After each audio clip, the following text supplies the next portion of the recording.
el Partido Socialista, incluso el Partido Comunista, estaba de acuerdo. Pero es que para comprender esto, por lo que decías antes de la gente joven que no lo entiende y tal, para comprender esto hay que irse a aquellos tiempos. Es que en aquellos tiempos el rey reinaba.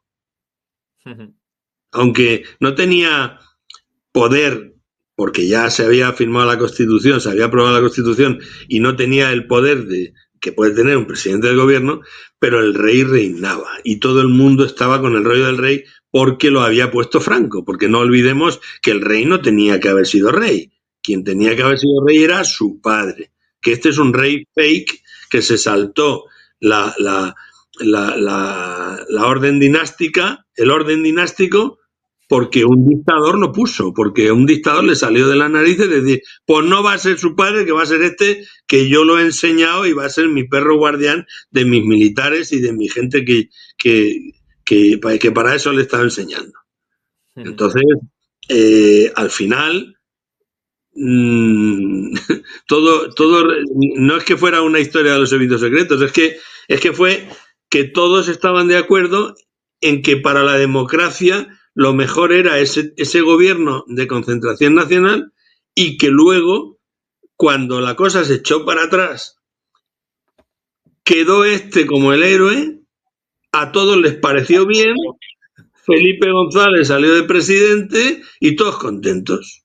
Seguimos para adelante.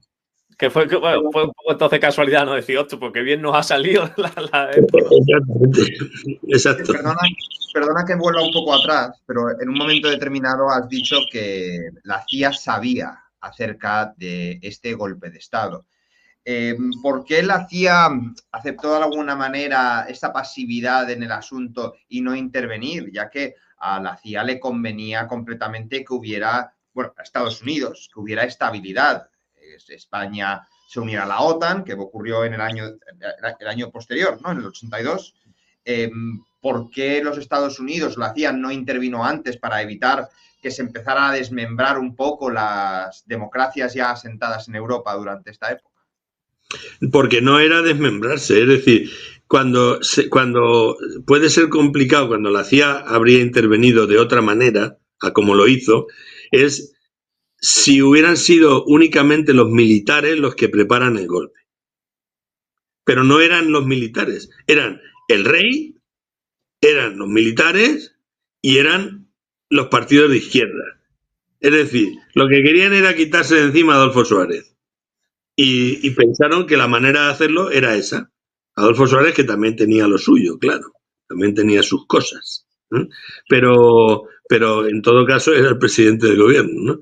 Y fue el rey el que fue poniendo tierra por medio entre él y Adolfo Suárez, que el Suárez no paraba de decírselo a Sabino, oye, ¿qué pasa con el rey?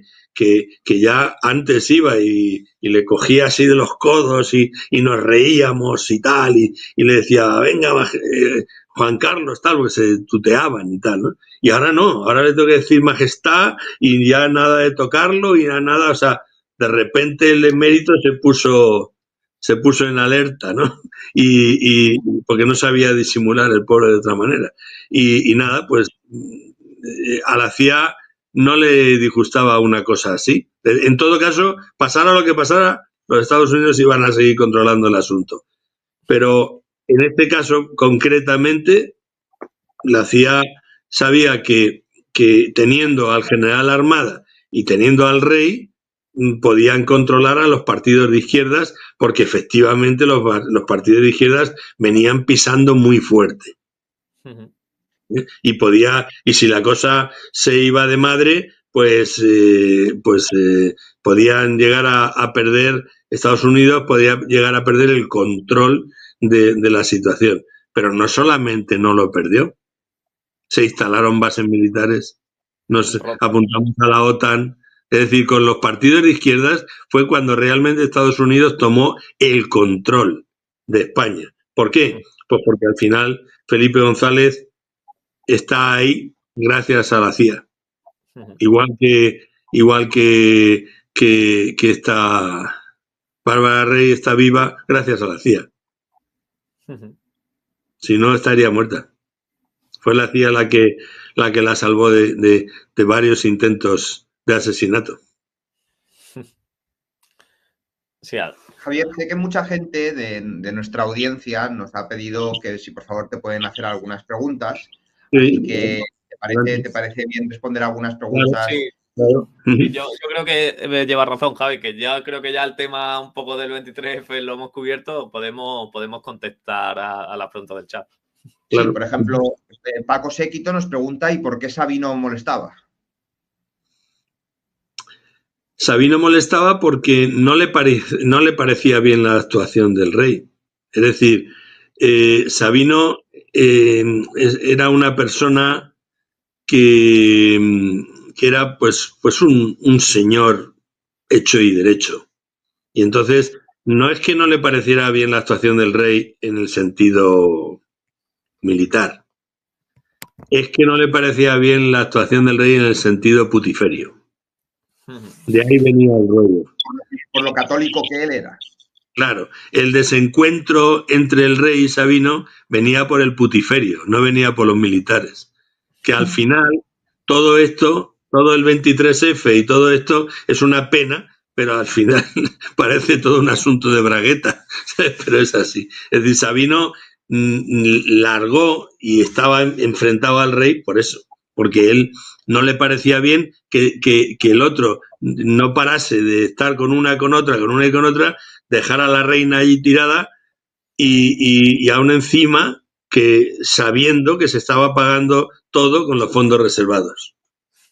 Sí, un sinvergüenza absoluto. Absoluto, sí. O sea, pero un héroe para muchos, ¿no? ¿Cómo? Un héroe para muchos también. Sí, supongo que para muchos el rey Juan Carlos era un héroe, pero bueno, es como todo, ¿no? A Trump lo han votado 70 y tantos millones de personas y a mí me parece un zumbao. Sí, lo que pasa es que con Estados Unidos parece ser que donde no te encuentras un zumbao, ¿no? Porque tampoco es la otra opción. Efectivamente, o sea, pero que no, que el hecho de que mucha gente respalde a alguien, a quien sea, ¿no? Pues no quiere decir que todo el mundo tenga razón. La famosa historia esa de 1.000 millones de moscas acuden a la mierda, no quiere decir que tengan razón, que la mierda esté buena. Sí. Queríamos preguntarte, Virginia, que nos dice qué contenían las grabaciones de las comunicaciones del 23F que a día de hoy no se sabe. Pues es una historia que no tengo ni idea de por qué no han abierto los archivos ya de toda esta historia de 23F que siguen bloqueados, ¿no? No lo entiendo. Y bueno, sí lo entiendo, porque aparece el nombre del rey. Porque en esas grabaciones aparecen cosas como las que hemos comentado de que le dijo el rey, eso no estaba previsto y tal y cual, ¿no? Lo de los tiros. Pues aparecen cosas así en las conversaciones entre los golpistas en las que se habla de la figura del rey y de por qué ahora se echa atrás, pero si estaba con nosotros, pero si tal. En fin, las palabras exactas no las sé. Lo que sí sé, por lo que me han comentado fuentes bien informadas, es que aparece el nombre del rey y no queda muy bien porque se nota su participación en los hechos. Tal vez por eso no han dejado que se escuchen todavía, como tantas otras cosas, vamos, o sea que todavía siguen siendo secretas y me parece a mí que es un atraso que eso siga así. A la altura que estamos de democracia y con todo lo que sabemos del rey, ya tendrían que haber salido a la luz. Me parece una vergüenza que no se haya hecho. Pues sí. Muchas gracias por tu respuesta. Marcelino nos pregunta, que no tiene nada que ver con el tema 23F, ¿es cierto que a Pepe Navarro le cerraron el programa porque iba a emitir el vídeo de Pedro J? Pues sí, además era yo el que iba esa noche. ¿Perdón? Era yo el que iba esa noche con Rodríguez Menéndez. A ver, lo digo rápido porque no tiene nada que ver con el 23F, efectivamente, pero pero a fin de cuentas fue como otro golpe, fue como un golpe erótico de Estado, ¿no? El asunto es que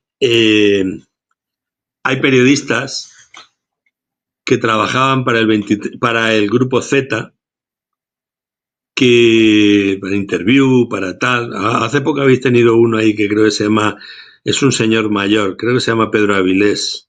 Sí, me parece que trabajaba de periodista de sucesos o algo así. Me suena su nombre. Me suena su nombre. El caso es que...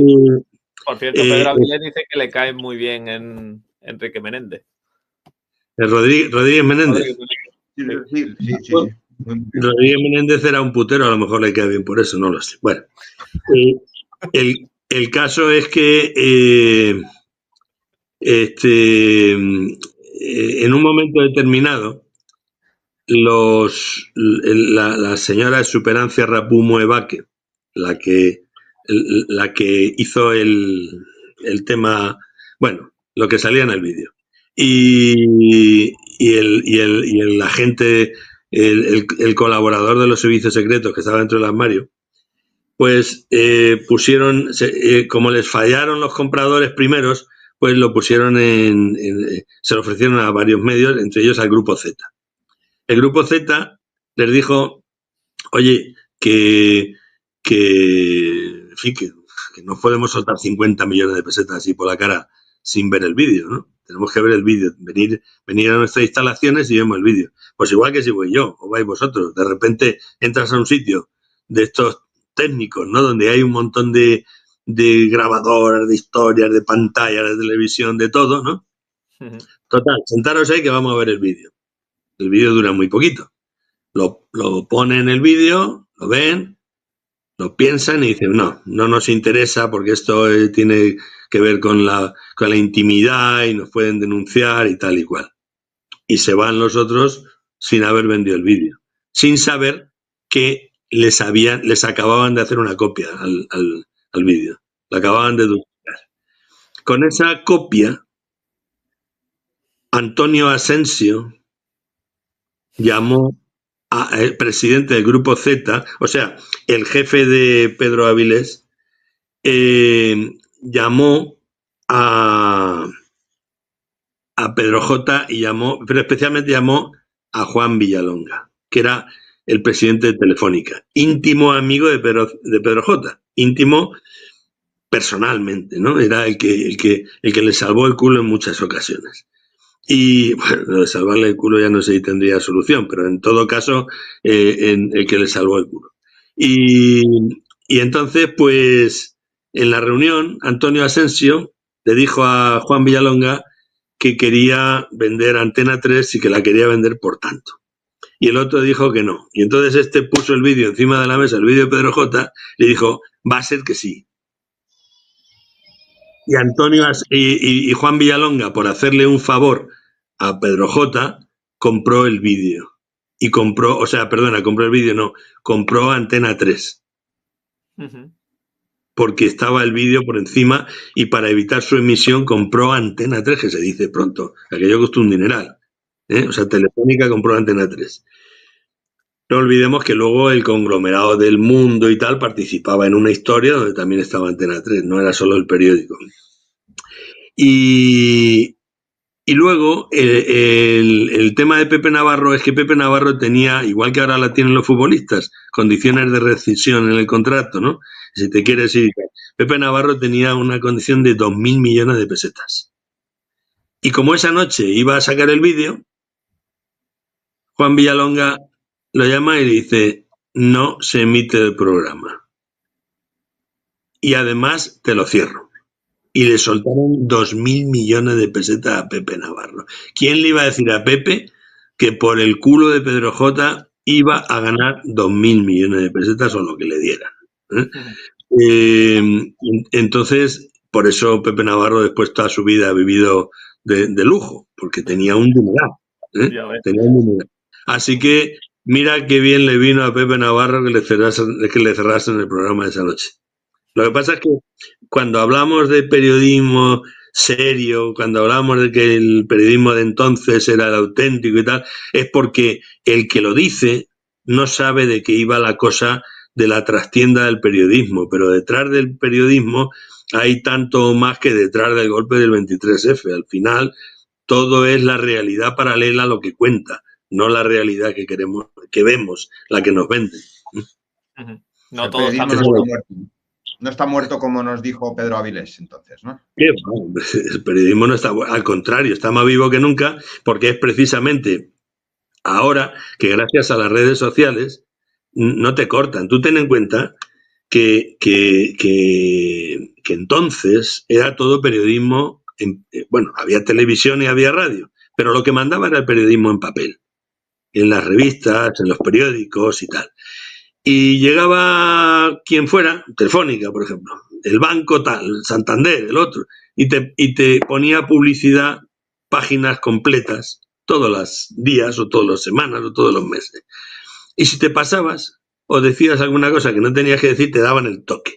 Y si no lo quitabas o dejabas de publicarlo, pues te la quitaban la publicidad. Y te hundían porque no podías pagar las nóminas. Y no podías pagarle el del papel y todo ese rollo. Sí, entonces, ahí está el ejemplo de la fábrica del Corte Inglés, donde hubo un accidente con multitud de muertos y no salió en ningún lado de la prensa. Joder, el Corte Inglés. A mí el Corte Inglés me hizo un favor maravilloso. Fue el libro que mejor me ha salido de ventas, sin haberlo hecho.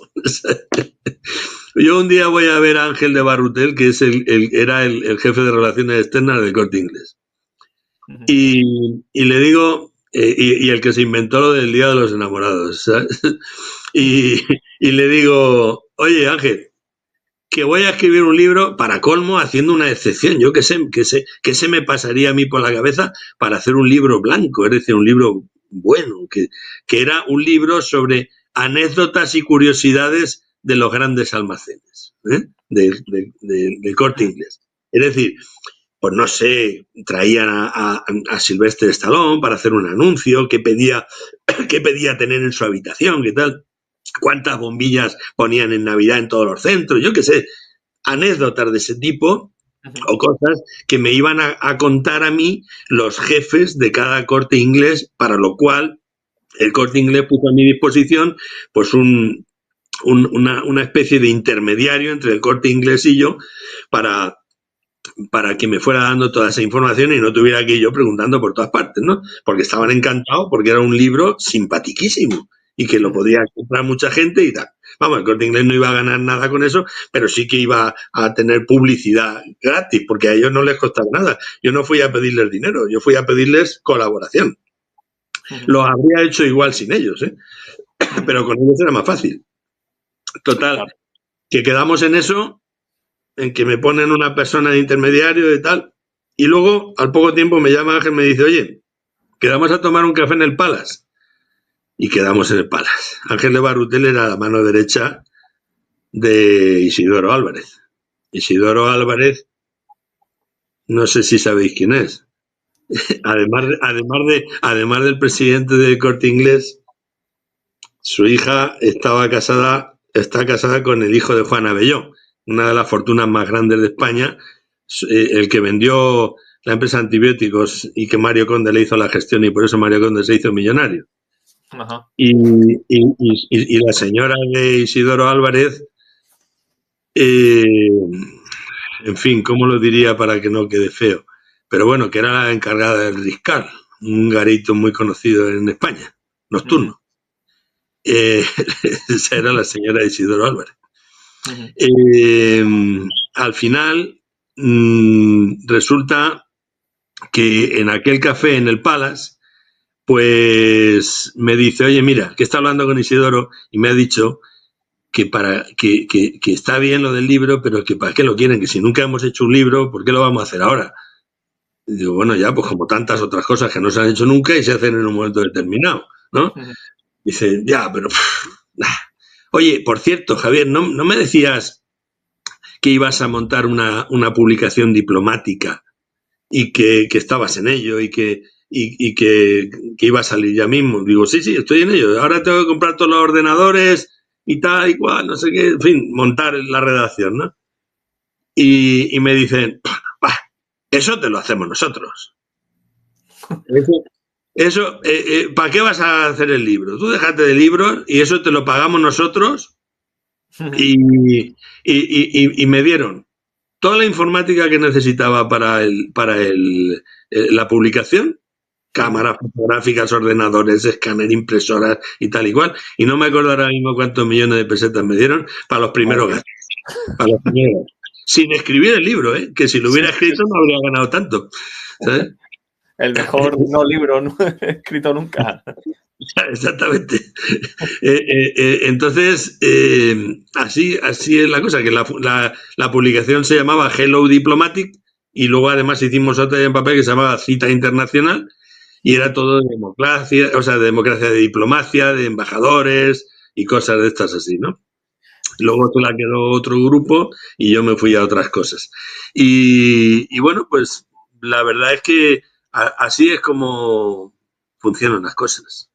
De Pedro J, quería preguntarte, ahora que ha salido el nombre, en el 23F ¿se puede decir que estuvo también hecho un poco un hombre blandengue o no?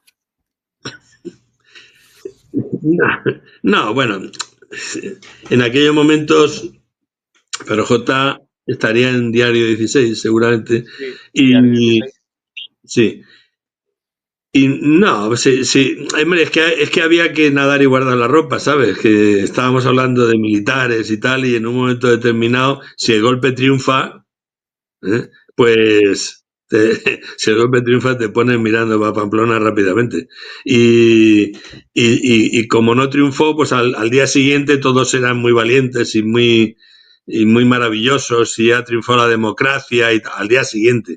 Pero esa... Te hablo de que si puede decirse que fue un poco ahí, titubeó un poco, ¿no?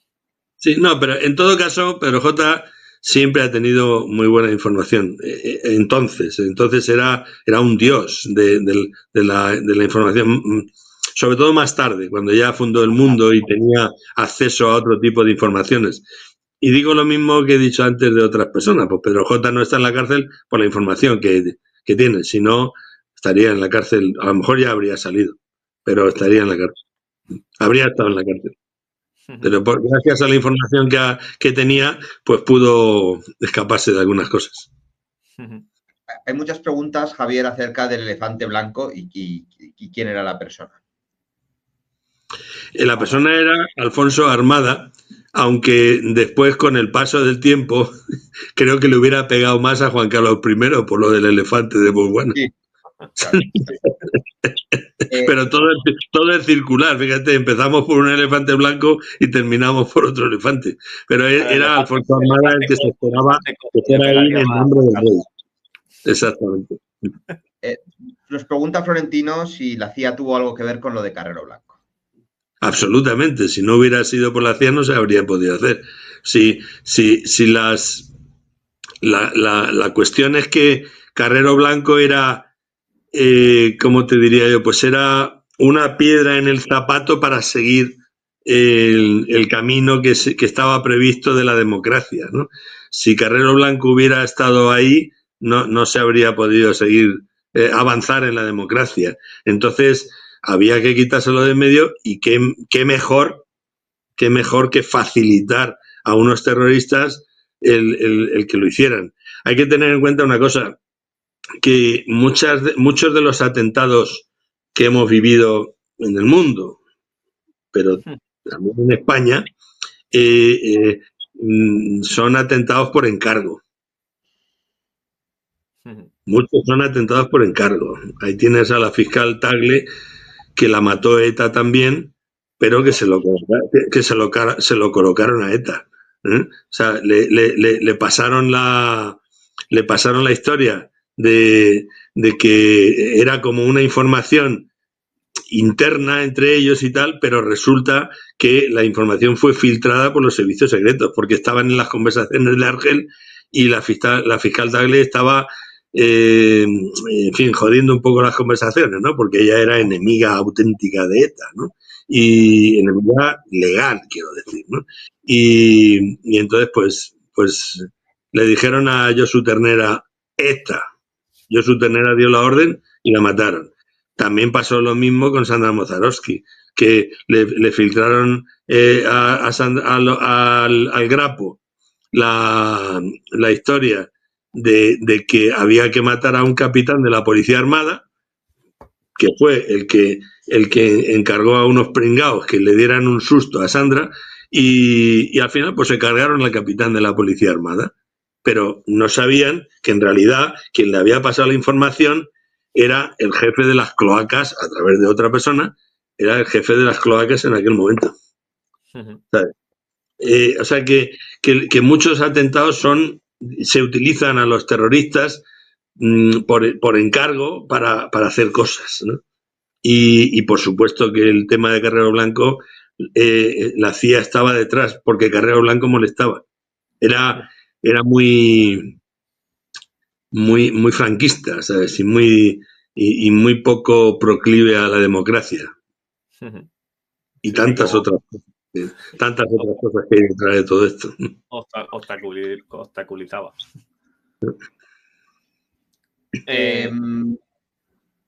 Amadeo nos pregunta Alma, Amadeo Martínez Inglés ya escribió un libro al respecto. ¿Cómo la opinión pública sigue pensando que el rey no salvó del golpe si es claro que no es así? Ha hecho falta que Bárbara Rey hable. Sí, bueno, en realidad no ha hablado Bárbara Rey, en realidad quien ha hablado es el rey. Sí, también es verdad. Ha hecho falta que Bárbara Rey lo grabe. pero si te das cuenta, en el tema de Bárbara Rey, uniendo esta pregunta con la anterior, la CIA estaba detrás del asunto. Bárbara Rey la ha salvado varias veces la CIA de intentos de asesinato y no está muerta por la CIA. Y precisamente en esas cintas, en esos audios que se oyen del rey, no es una conversación. No es una conversación entre dos amantes, es un interrogatorio. Parece que le está haciendo una entrevista a Bárbara Rey al rey, en todos los audios. Ella pregunta y el otro responde. Ella pregunta y el otro responde. Sí. Entonces, el tema de Amadeo Martínez Inglés también, es cierto que en el libro dijo muchas cosas, pero ¿sabes qué pasa? Que también depende de cómo digas las cosas, la gente te cree o no te cree. La gente te da más apariencia de que tienes más apariencia de que lo que estás contando es verídico, ¿no?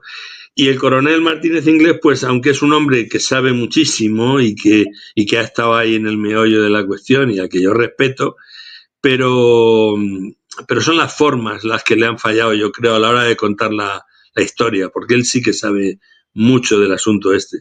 Pero ciertamente, como bien dice esta persona, la gente sigue pensando que el rey nos salvó del golpe, ¿no?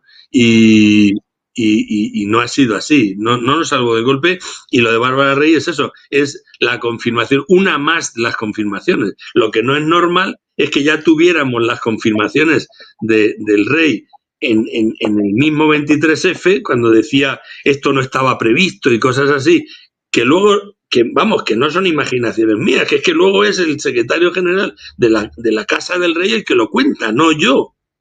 Yo lo que hago es decir lo que un tipo que estaba allí delante cuenta. Un tipo de prestigio y con suficiente credibilidad, ¿no? Y sin embargo, pues no pasó nada. Y nos creímos todos, porque lo envolvieron en esa cortina de humo de la salvación de la patria, ¿no? Y luego, o de la democracia en este caso. Y luego, efectivamente, lo de Bárbara Rey fue la constatación años después de que el rey dijo: menos mal que este ha estado callado. Es que no tiene, esas palabras son delatadora. Claro. Entonces, lo que no entiendo yo es cómo, después de tanto tiempo, pues el rey viene a San Censo o viene donde sea y ¡majestad! Y ¡viva el rey! Y para allá y para acá y todo el rollo este, ¿no? Y la gente se vuelve loca con Juan Carlos y le aplauden y tal. Pero si Juan Carlos fue el primer traidor a la patria de la democracia. Sí. El primero. Sí, pero también como estos partidos democráticos lo están haciendo tan mal, pues dices tú, pues vamos a tirar para adelante con la monarquía. Sí, sabes que al final dices tú, ¿qué quieres tú? ¿Sabes? Te dicen, vamos a echar la monarquía para que se metan estos. a tener un presidente de la República, a tener tal, ¿sabes? ¿Sabes lo que te digo? Entonces, puedo entender que haya parte de la sociedad española que te diga, vamos a quedarnos con estos sinvergüenzas que parecen menos que los partidos políticos que hay en la actualidad. Malo conocido, ¿no? Sí, lo famoso eso de más vale malo conocido, ¿no? Ya, bueno, pero es que así no vamos a ninguna parte. O sea, realmente, si seguimos por ese camino, que es por el que vamos, pues en muchas otras cosas, no sé, en la investigación científica, en muchas cosas no se habría avanzado. Siempre estamos con lo mismo, siempre estamos diciendo, bueno, pues venga, vamos a callarnos, vamos a contentarnos. No, yo soy muy peleón y yo soy una persona que hasta para las cosas del día a día me gusta que queden claras. Y si no quedan claras, pues sigo investigando o sigo preguntando hasta para las pequeñas cosas hasta que quedan claras. Porque si no, luego pues pasa lo que pasa, que queda la opinión del otro y no queda la opinión de la realidad. En el caso del rey Juan Carlos, digo que fue el primer traidor de la democracia, posiblemente hubo otros antes que él, ¿no? Pero bueno, por el escalafón, porque fue él el que le planteó a Alfonso Armada el gobierno de coalición a partir de un golpe de Estado. Y lo he dicho claramente, lo sigo diciendo y lo seguiré diciendo hasta el final de mis días. No entiendo cómo podemos seguir rindiendo pleitesía a un rey que puso en jaque la democracia, en jaque totalmente, ¿no? Y que de chiripa, porque ya te digo que Milán del Bosch era un tío con mucho tirón, de chiripa no salió bien la cosa y a lo mejor nos habíamos chupado otros 40 años de dictadura. Pues sí. Porque por mucho gobierno de coalición y de salvación nacional y lo que tú quieras, si el general Armada era el presidente, nos hubiéramos chupado después de ese otro militar y otro militar y otro militar. Entonces, creo que efectivamente a la sociedad española, a la opinión pública en general, nos falta todavía un hervor para ver por qué seguimos supeditados a esta visión de la monarquía que parece que nos tiene ahí como onnubilados. Sí, apresurados o... Yo, Javier, nosotros en el canal tenemos una serie de los Borbones que vamos analizando Borbón a Borbón de una perspectiva un poco más de mentidero. Y algo que yo he observado estudiando historia de España es que la gente española en momentos de crisis siempre tiende a los Borbones. Es como que pensamos que nos van a salvar. O sea, acabamos de Isabel II hasta las narices, con la gloriosa la echamos, pero luego trajimos a Amadeo, la Primera República, y luego ya estábamos como locos diciendo, ay, que con los Borbones al final no nos iba tan mal. Alfonso XII. Luego nos pasó un poco lo mismo durante la Segunda República, que la gente empezó a decir, oye, que con los Borbones al final ni tan mal, y creo que es una tendencia muy española a pensar en momentos de crisis que los Borbones nos van a salvar. Sí, pero... Fernando VII. ¿Qué puedo hacer yo? ¿Qué puedo hacer yo? O sea, esa es la realidad, ¿no? Pero ¿qué puedo hacer yo? En fin, lo cierto es que si la gente no despierta, ¿yo qué puedo hacer? Yo, a lo mejor dicen que es que el que no despierta soy yo, ¿no? Pero efectivamente, si ahora mismo pones en la balanza a Felipe VI y a Pedro Sánchez, pues a lo mejor la gente elige a Felipe VI, pero es que no hay ninguna balanza. El que manda es Pedro Sánchez. No hay balanza. El jefe de Estado es una especulación, un experimento social. O sea, solamente está ahí para firmar. Solo está ahí para firmar. Que hasta un niño pequeño, mi hijo de 11 años, ayer precisamente me decía, no sé, hablarían algo en el colegio, lo que fuera, y me preguntaba, pero papá, ¿el rey puede hacer lo que quiera y no le pasa nada? Digo, efectivamente, el rey puede matar a una persona y no le pasa nada. Sin embargo, en la Constitución española, que también nos han hecho que sepáis de ella, pone que todos somos iguales ante la ley. pero luego un poquito más adelante te pone todos iguales menos el rey, que es inimputable. Eso de inimputable me hace gracia porque siempre ha estado rodeado de putas. Entonces lo de inimputable no sé por qué es, ¿no?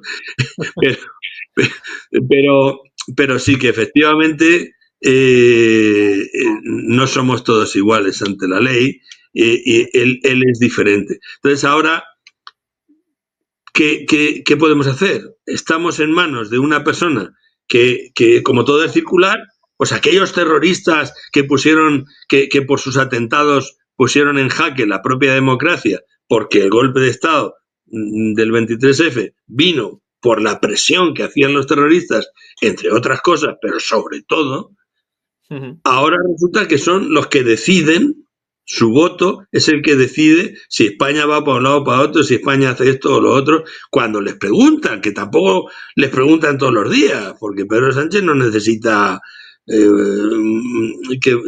el acuerdo con mucha gente, él hace lo que le da la gana y después ya veremos, ¿no? Como lo de Marruecos, lo del Sáhara, ¿no? Pero cuando les pregunta, pues los terroristas son los que deciden, los mismos que llevaron a España al límite en aquellos tiempos, ¿no? Es curioso todo esto, sí. Curioso. Javier, no queremos quitarte más tiempo, nos has dicho que hasta las 2:05 podías estar y acaban de pasar las 5, por eso que simplemente avisarte. Sí, vale, perfecto, pues nos vemos el próximo golpe. Bueno, no, nos vemos en el próximo, cuando saques el libro, que lo de Crónica Negra va a ser verídica, quiero decir, o va a ser ficción. Sí, no, a ver, la colección es que, entre otros libros, estoy escribiendo por un lado libros que saldrán en Amazon en papel y en digital, libros más grandes, más tal, pero luego también inicio que ya, si no pasa nada, esta misma semana sale una colección solamente en ebook. Y van a ser libros que van a mezclar mensajes escritos con mensajes con imágenes que yo voy a modificar y yo voy a mezclar para que transmitan un mensaje y cada uno que piense lo que quiera. Pero van a ser ebook cortos de 44 páginas o a lo mejor incluso algunos menos. Ya me estoy imaginando al culo del rey en esa imagen, ¿eh? También van a costar muy poco y entonces todos van a tratar sobre temas verídicos. En realidad la colección es de novela negra social y todo lo que saco ahí lo saco de la información que sale en los periódicos. O sea, no me invento nada.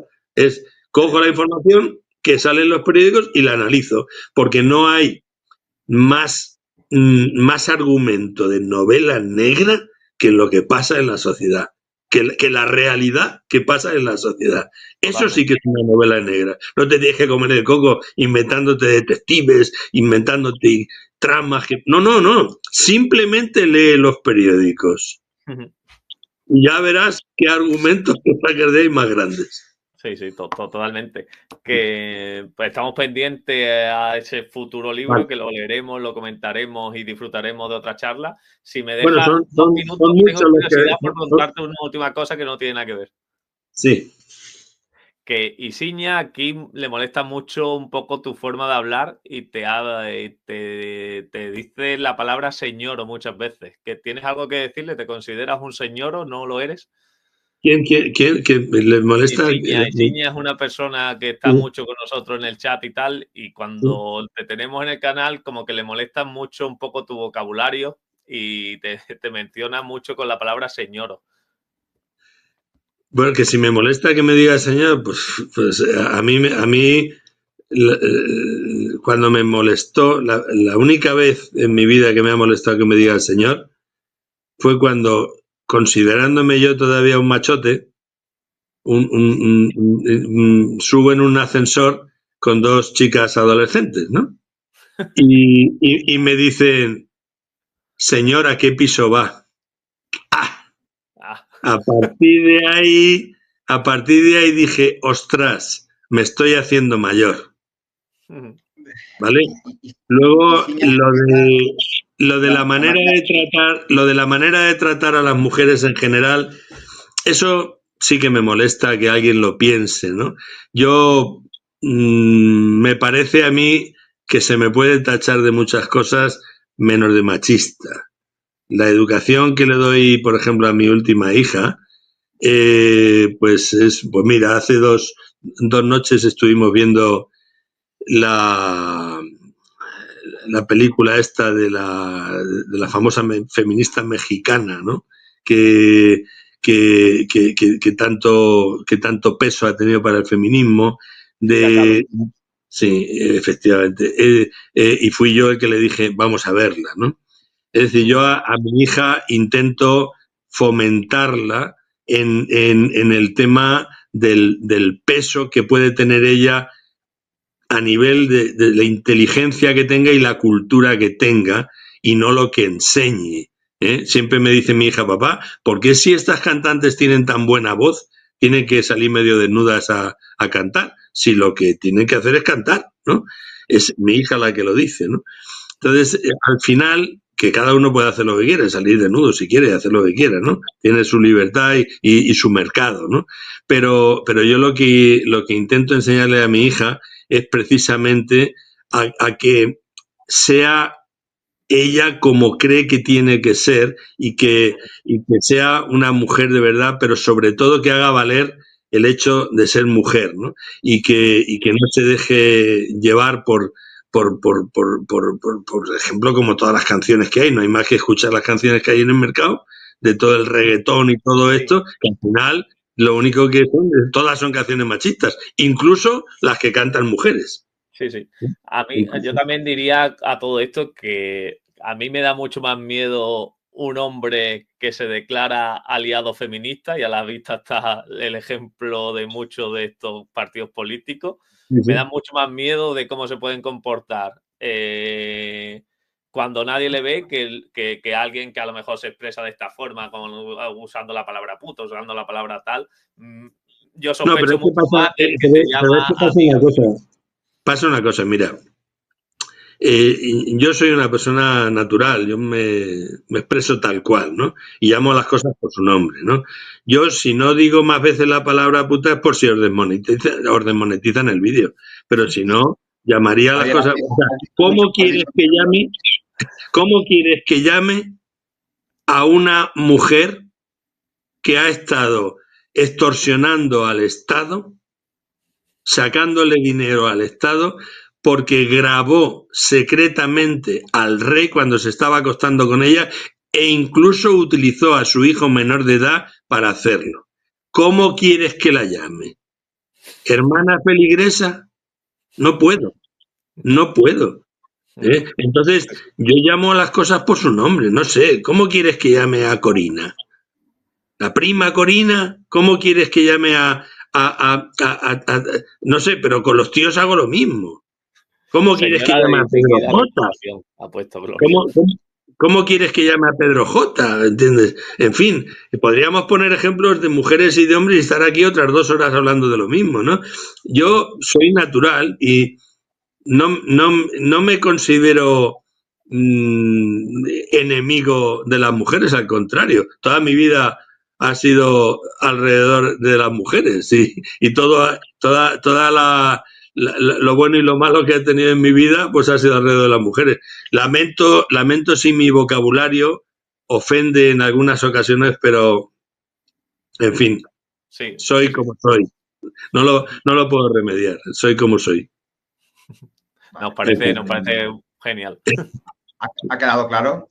Muchas gracias, Javier. Y nos vemos en la próxima. Cuando saques el libro nos lo dices, lo confirmamos. Y ese programa acerca del 11M nos lo pensamos, ¿no?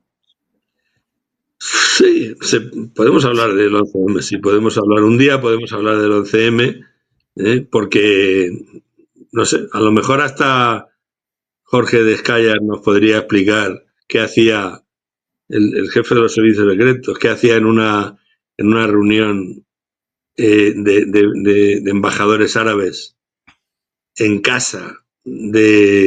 la casa del embajador sirio,